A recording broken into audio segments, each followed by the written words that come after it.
apa ya, masker gitu ya, ada yang jualan keripik, ada banyak, pulsa, token, itu banyak gitu ya.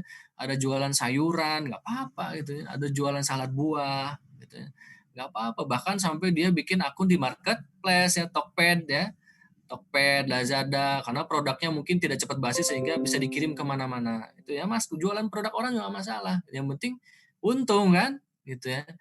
Yang penting kita pandai memasarkan gitu ya. Gimana caranya ada hitung-hitungannya. Gitu. Itu yang harus Anda sebagai seorang entrepreneur ya mau gak mau harus gitu ya.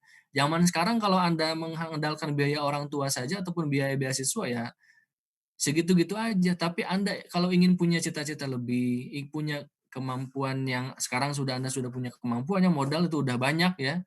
Bapak kira tinggal Andanya action, gimana caranya. Kalau buntu ya cari ide yang lain gitu ya, cari ide bisnis ataupun diskusi, kunjungan ke pameran seperti materi yang dulu pernah Bapak kasih ya sebelum UTS ya. Dari hobi bisa disalurkan bagaimana untuk menghasilkan gitu ya.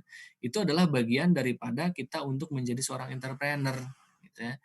Jadi dari bisnis kecil juga ya banyak gitu ya, tukang bubur aja naik haji gitu ya, masa Anda kalah gitu ya, mahasiswa S1 gitu kan, udah punya modal, punya materi banyak nih gitu ya, dari materi-materi budidaya sampai ke pemasaran, masa Anda kalah dengan tukang bubur gitu ya. Mereka bisa naik haji gitu ya. Atau bahkan pemulung saja bisa umroh gitu ya. Ada nenek-nenek pemulung bisa umroh gitu ya. Ya apa-apa itu yang penting halal dia kan gitu ya. Bagaimana mengumpulkan apa namanya sampah ke pabrik daur ulang gitu ya, terutama yang plastik-plastik gitu ya, terutama yang kardus-kardus, itu menarik gitu ya, dikumpulkan sedemikian rupa sehingga bisa umroh gitu ya. Apalagi Anda yang punya potensi, punya kans, punya mahasiswa, aksesnya tidak terbatas, yang penting kitanya mau. Mau akses ke dinas mana, ke koperasi mana, Anda sebagai mahasiswa bisa gitu ya. Nanti ada magang di mana bisa gitu ya. Anda tergantung Andanya, Anda mau atau tidak gitu ya. Bahkan sekarang tuh udah mulai ya kampus merdeka gitu ya. Kalau ada kegiatan yang memang kompetisi di nasional gitu ya, Anda mendapatkan kompetisi kewirausahaan ya PKM Dikti itu bisa dikonversi nanti dengan mata kuliah yang sekiranya berdekatan ya capaian pembelajarannya gitu ya. Nah, sekarang ini ada apa namanya PHP 2D kemarin ya.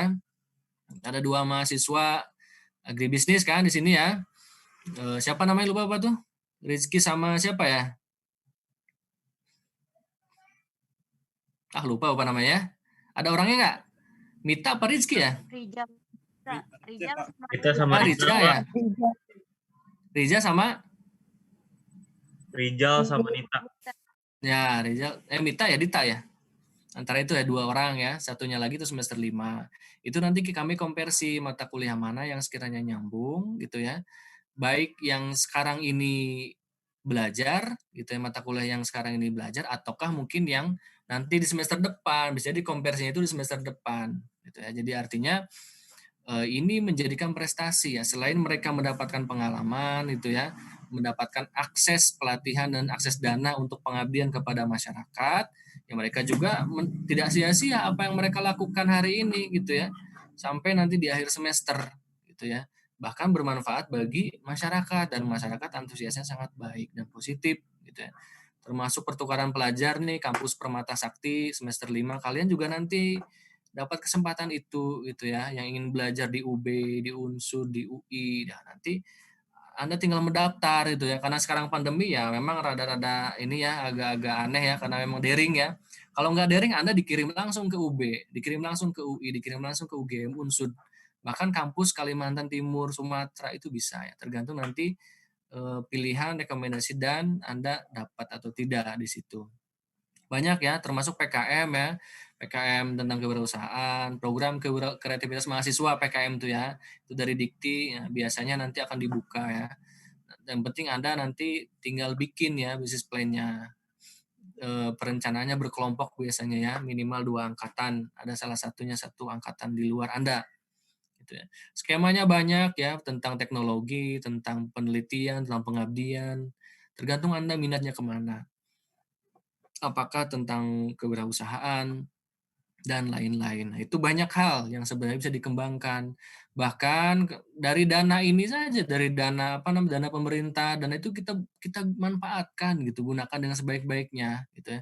Bapak dulu dengan teman-teman tuh gimana caranya akses dana, dana hibah gitu ya. Dana hibah dari, pemerintah gitu ya, dana hibah dari bisa dari kampus juga ada, kalau dulu tuh ada hibah kampus tiap orang itu, berapa tuh ya, 5 juta gitu ya.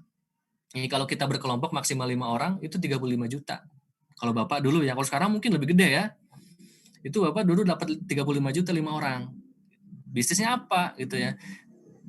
Bapak anak pertanian, tapi bisnisnya apa? Saat itu bisnisnya pengen gimana caranya cepat diputar dan lagi tren saat itu. Nah, akhirnya kita bikinlah bisnis warnet gitu ya. Kenapa warnet? Karena zaman dulu warnet itu masih sedikit ya, baru mulai gitu satu. Bapak udah ada perencanaan dulu tuh pengen bisnis jamur, bisnis apa yang tuh cuma risikonya tinggi saat itu gitu ya. Sehingga bisnis warnet yang sekiranya orang lagi tren gitu ya. Bapak bikin dengan teman-teman. Alhamdulillah 2 atau 3 tahun sampai lulus dan Bapak sampai lanjutkan saat itu setelah lulus. Gitu. Alhamdulillah berjalan gitu ya. Cuma makin kompetitif kan sekarang udah ada wifi, kartu murah gratis internet. Nah, makin banyak kan kompetitif harus bikin entah itu kafe internet, kafe apa segala macamnya itu bisa dikolaborasikan. Nah, itu bisa dibuat dari itu gitu ya. Bapak dengan teman pernah bikin itu ya, bukan berarti sombong ini pengalaman ya maksudnya, pengalaman yang bisa Anda sebenarnya bisa Anda dapatkan ketika masa usia muda saat ini. S1 itu enak menyenangkan gitu ya. Berlomba itu menyenangkan sebenarnya, jangan jangan kecewa daftar sekali kalah, jangan begitu gitu ya. Dulu dengan teman-teman dapat, hibah tentang sayuran organik itu dari Dikti kita presentasi dari seluruh Indonesia, alhamdulillah ya dapat 100 juta untuk dikembangin gitu ya. Di Sukabumi dan juga di Bogor, kita bikin sayuran organik gitu ya. Segmennya siapa? Karena organik kan orang-orang yang memang berpendidikan ya, berpengetahuan ya. Karena kalau kita harga organik dengan harga itu kan beda tipis ya, walaupun organik itu lebih mahal. Sehingga targetnya siapa? Orang-orang kampus, orang-orang kantor gitu ya, segmen-segmen perumahan elit, kita targetnya itu. Kalau ke pasar ya mungkin habis gitu produk kita, sehingga kita segmennya jelas gitu ya, tertentu. Itu alhamdulillah gitu diputar dengan baik gitu ya. Banyak gitu program wirausaha muda di Jawa Barat, pernah ikut juga dulu, sampai sekarang masih ada tuh programnya gitu ya. Dulu itu makanan ini fresh food, apa namanya fast food. Bapak bekerja sama nggak? Bapak juga nggak bisa bikin gitu ya, kayak kaki naga gitu ya, apa tuh namanya itu ya? Kayak semacam cilok, somai gitu kayak gitulah ya, yang frozen food gitu ya. Bapak juga kerjasama dengan mitra produksi. Bapak tinggal kasih kemasan sebenarnya kan, bagaimana strategi promosinya. Nah, itu tinggal dijual dengan desain sendiri, gimana caranya kalau butuh masukan dari temen gitu kan. Itu tinggal kita bagaimana yang penting beraninya aja dulu sebenarnya gitu ya. Berani kita walaupun kita nggak bisa memproduksinya ya nggak masalah kita bekerja sama dengan orang yang produksi itu, nggak masalah gitu ya. Dapat lumayan kalau itu memang dapat pelatihan ya, kalau akses dana enggak. Itu dapat pelatihan, dapat coaching dari orang-orang hebat yang praktisi bisnis dan segala macam, itu lumayan seperti itu ya. Adapun kalau kita usahanya berkembang, baru itu mendapatkan kesempatan untuk akses dana dibantu oleh dinas, koperasi, dan UMKM. Itu seperti itu ya. Bahkan Dinas Pemuda dan Olahraga pun pernah memberikan pelatihan gitu ya. Di Bogor, waktu di Bogor banyak tuh pelatihan yang penting kitanya nanya-nanya gitu ya, mencari informasi. Nanya-nanya datang ke dinas atau orang-orang pelaku UMKM yang memang sudah terdaftar di dinas, kita tanya, ya program apa sih pelatihan, penyuluhan, nggak apa-apa. Lumayan dapat jaket itu kan, jaket hasil dari itu kan, dapat tas, lumayan dapat ilmu juga gitu ya. Atau kegiatan-kegiatan tertentu yang memang mampu menciptakan wirausaha gitu ya. Mau jual apapun, mau jual pulsa pernah apa gitu ya, jual token listrik pernah, yang penting halal sebenarnya ya. Yang penting kita